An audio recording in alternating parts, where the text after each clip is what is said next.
સુરતના ઉધના વિસ્તારમાંથી એક હૃદય કંપાવતા અકસ્માતનો બનાવ સામે આવ્યો છે।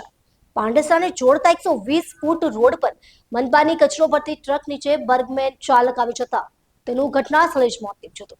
પ્રાપ્ત વિગતો મુજબ બમરોલી રોડ પર વિનાયક નગર સામે જાહેર માર્ગ પર વેસ્ટેજ કચરો લઈ જતી truck number GJ05GY3079 moped number GJ05TV2549 તેને અડફેટમાં લીધો હતો। અકસ્માત એટલો ભયાનક હતો કે બર્ગમેન ચાલકનું માથું ટ્રકના પાછળના વ્હીલ નીચે આવી જતા તેનું ઘટના સ્થળે જ કમકમાટી ભર્યું મોત નીપજ્યું હતું।